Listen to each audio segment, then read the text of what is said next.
Akụkọ ụwa na njikọta mgbasa ozi ABS.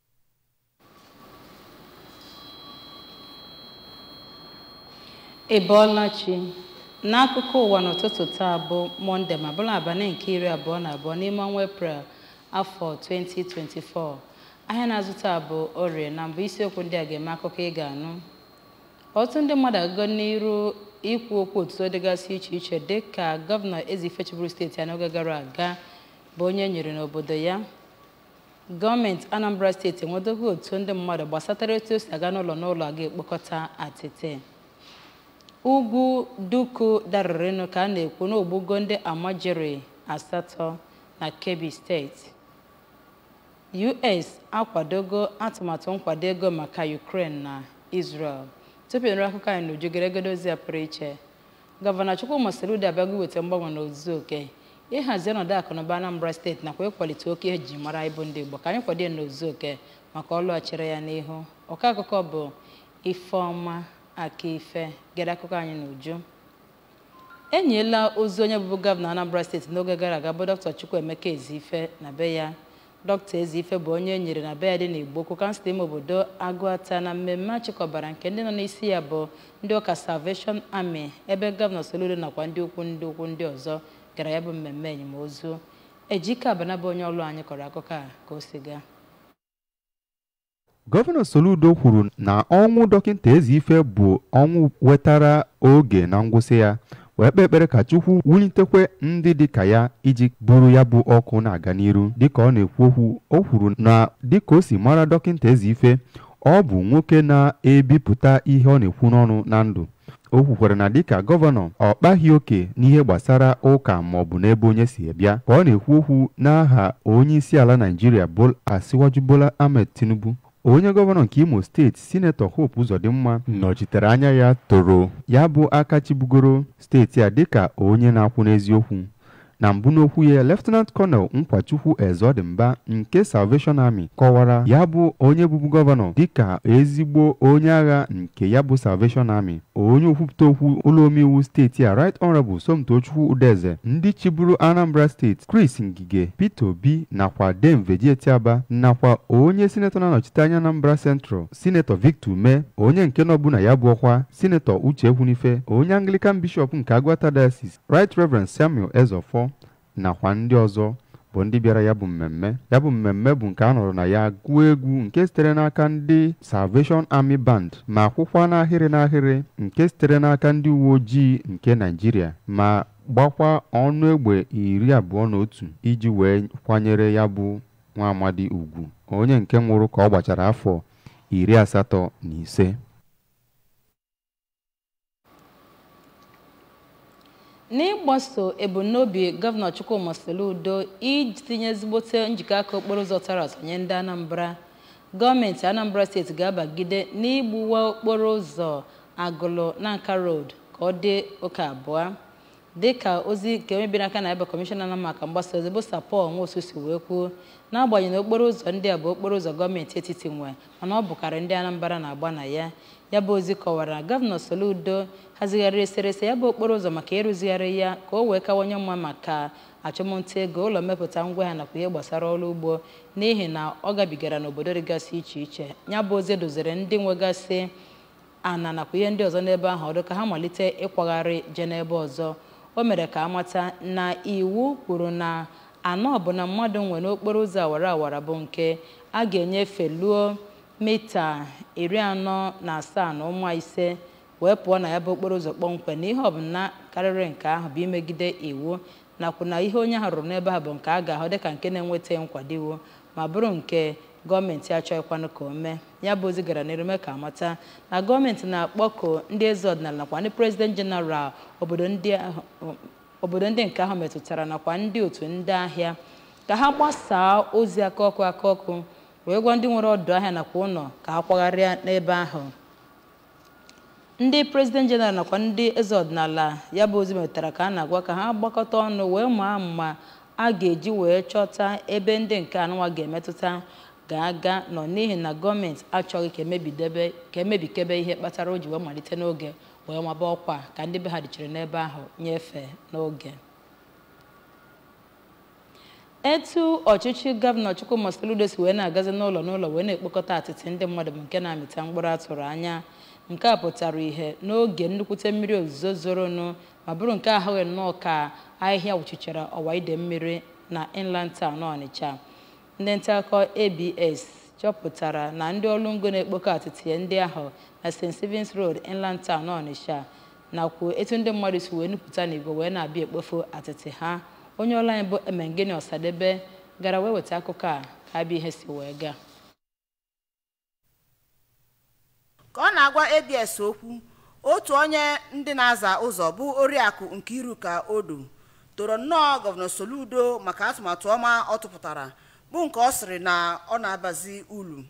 Oriakụ Odo kwararịrị na ndị mmadụ ka na-egwunyekwa ahịfịa n'ime ọwa mmiri ma dụọ ha ọdụ ka ha sepụ aka enwe n'ọhịa n'ihi na onye isi ọchịchị nchere oge nke okpuru ọchịchị Ọnịcha North bụ Maazị Onochie Ọzọma enyego ha ikikere iji wee jide onye ọbụla ha nwetara na-ekponye ahịhịa n'ime ọwa mmiri. Ọ gaziri n'iru wee tozie onye ọrụ ngo na-ahụ maka ikponye bụ afịfịa bụ nke ọ sịrị na ha na-apụta gburu na-abụ n'izu ụka ma yọzie ndị bi n'ime ogbe ka ha kaba arụ na-ekponye ahịfịa ha n'ime akpa ka ọ wee dị mfe n'obubu.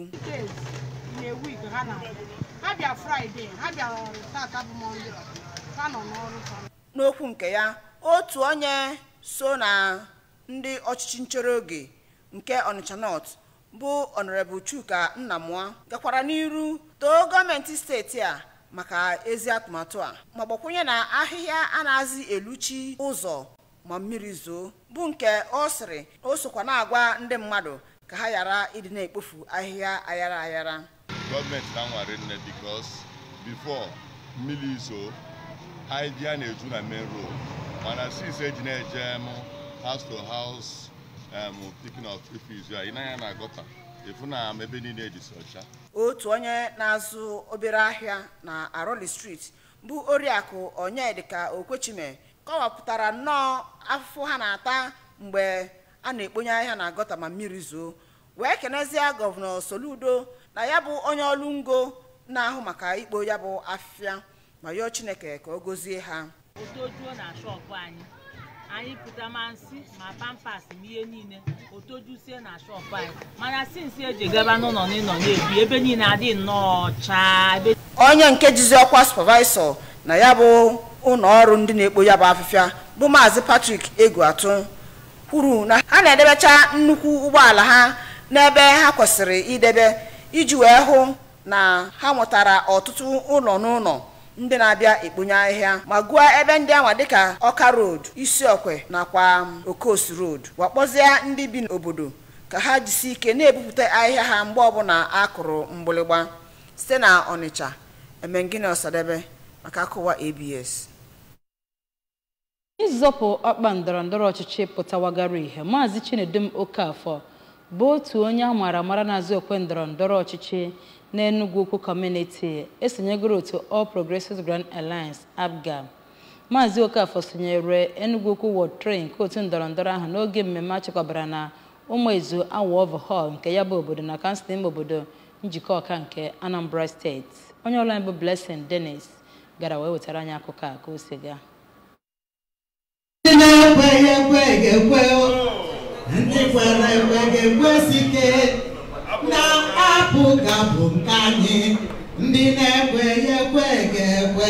Mmemme ahụ bụ nke dọtara ndị otu pati ahụ na ndị na-echekwara ya echiche ọma. Ka ọ na-ekwu okwu na mmemme ahụ, onye steeti chairman nke APGA bụ ọkaikpe Ifeatụ Obi Okoye nke onye nọchitere anya ya bụ onye steeti sekretari nke pati ahụ bụ Maazị Livia Obiaduo kenere Maazị Okafọ maka ịbata n'otu pati ma kwunwee uchu ya na ya bụ nwa amadu ga-eme ọfụma. Ka ọ na-agwa ha okwu na mgbakọ ahụ, onye Apụga Vice Chairman Anambra Central bụ Chief Nduka Okoye bụ onye tokwara Maazị Okafọ na nkwenye ya ịbata otu Apụga ma kwuo na ya bụ pati bụ ọpụrụiche na mba Naịjirịa ma dụkwa ya ka ọ bụrụ onye ga na-ekwu eziokwu nakwa iwe ihe ịrịba ama nke ya bụ Gọvanọ Soludo na-eme na Anambra steeti. Onye ọzọ kwukwara okwu na mmemme ahụ bụ onye ọchịchị nchọrọ oge nke njikọ ọka bụ Maazị Clem Agụghị bụ onye nabatara Maazị Okafọ na ya bụ otu ma kwuo na otu pati ahụ bụ nke dị uchu na ijikọ aka ọnụ hụ na obodo na-aga n'iru ma gụpụtakwa ihe ọma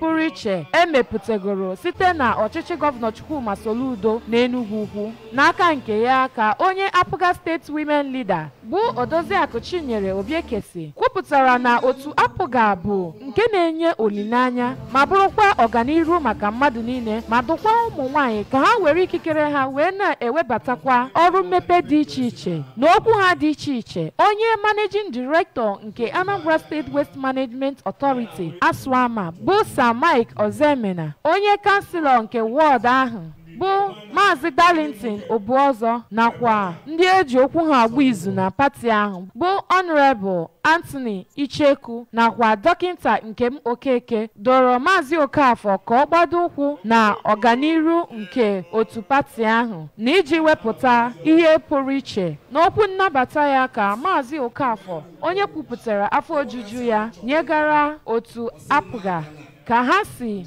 nabata ya dịka nwanne ma kwuo na ya bụ amụma ya na iji bata otu pati bụ nke ga-enye aka n'iwepụta ọrụ mmepe dị iche iche, ọrụ ịkwalite ụmụ ntorobịa na ihe ndị ọzọ na-eso ya na steeti a. Maazị Okafọ, onye kwetere ịbata n'otu pati Apụga, bụ onye nke tokwara maka ihe ọ na-eme na Enugu Ukwu nakwa obodo ọzọ.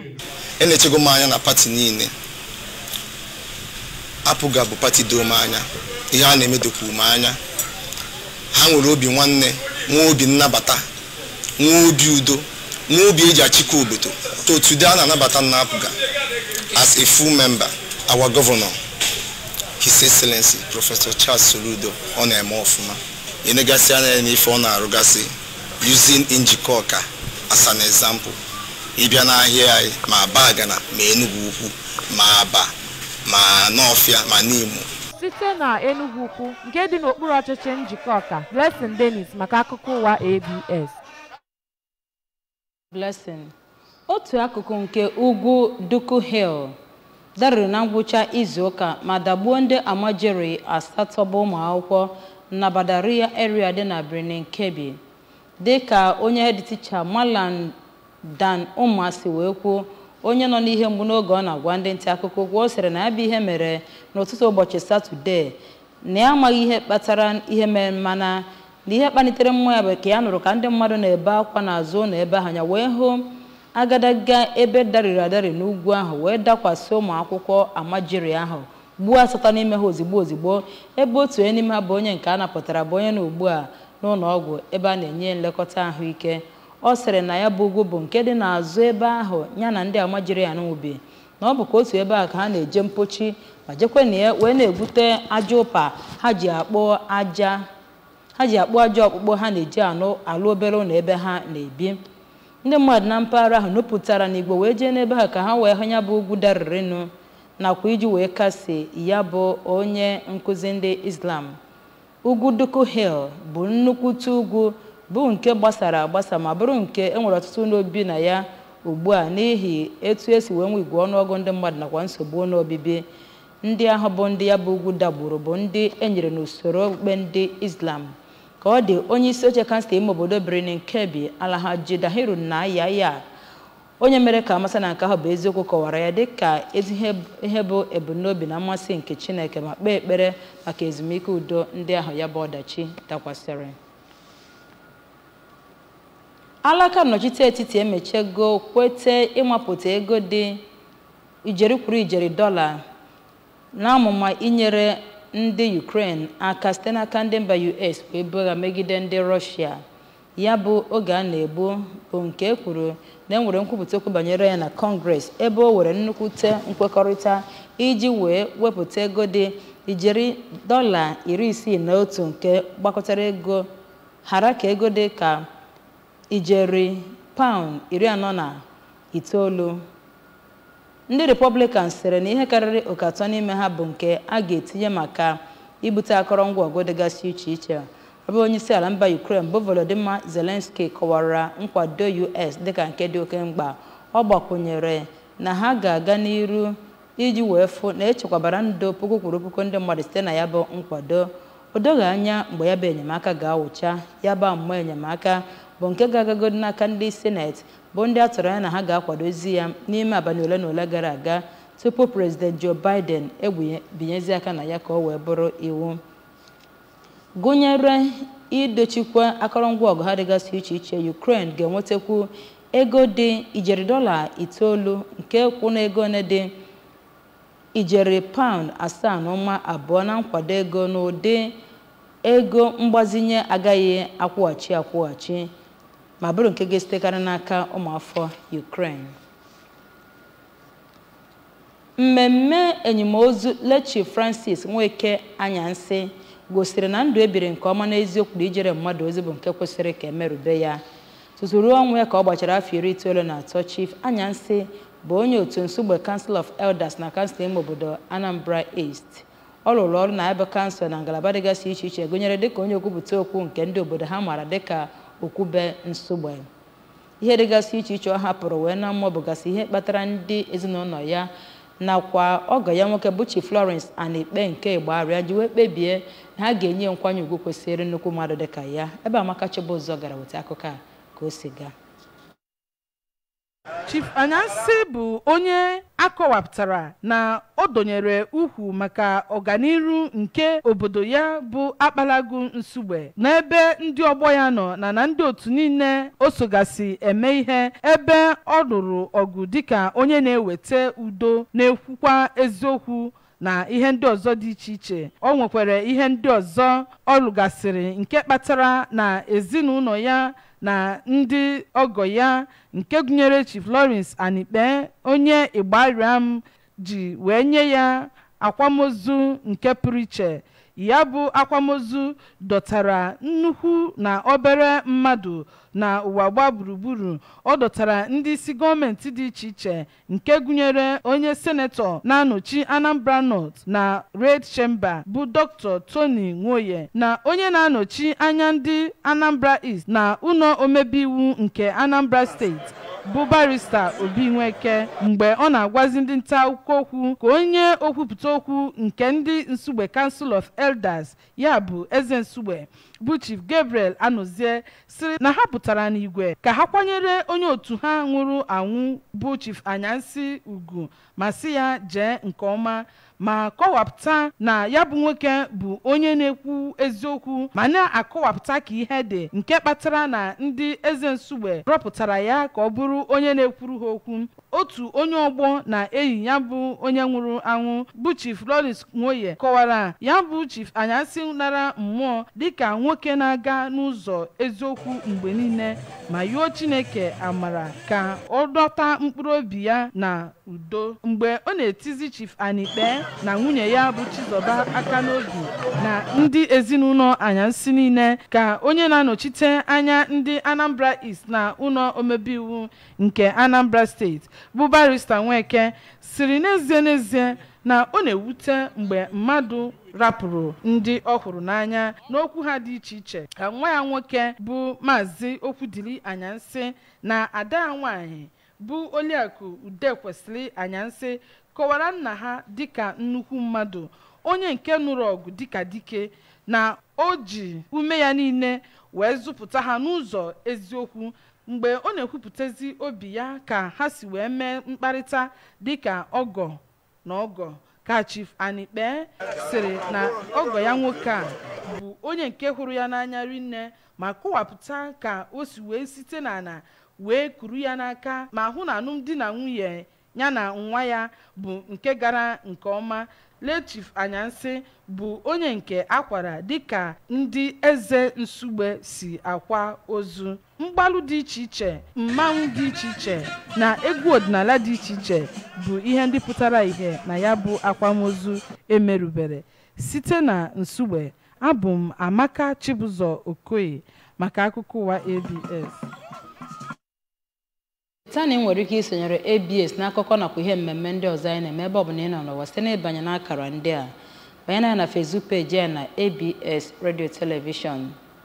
Sonyere anyị na YouTube na ABS Television nakwa Instagram na Twitter na ABS Radio TV. Banyekwa na webụsaịtị anyị na www.absradiotv.com. Gawakwazi isiokwu mere akụkọ anyị kọrọ gị. Ndị eji okwu ha abụ izu ezigago ozi otuto ha nyegara onye abụbụ gọvanọ chịrị steeti ya n'oge gara aga bụ Eze-Ife dịka e nyere ya n'obodo ya dị n'Igbo Ukwu. Gọọmenti Anambra steeti abụrụla onye ndị mmadụ na-eto maka etu ya si na-eje n'ụlọ n'ụlọ wee na-ebugọta atịtị ma kwuo na nke a na-amịta mkpụrụ atụrụ anya. Ugwu darịrị na Doko egbuola ndị Amojeri 8 na Kebbi site na mba ofesi. US akwadogo atụmatụ ego a ga-eji wee kwado Ukraine na Israel. Tupu anyị na-achịkọta gị nkwa ozi a pụrụ iche. Gọvanọ Chukwuma Soludo abịaghị weta mgbanwe n'ozu oke ịhaziri ọnọdụ akụnụba Anambra steeti nakwa ịkwalite oke ihe eji mara ndị Igbo ka anyị kwado ya n'ozu oke maka ọrụ chere ya n'ihu. N'ebe a ka akụkọ ụwa kọrọ ọnụ ụtụtụ a n'aha ndị chekwabara akụkọ ụwa mekwa ka o ruo gị ntị. Mụ onwe m bụ Ifeọma Aka Ife na-asịkwa ụbọchị taa dịrị gị na mma ka ọ dị.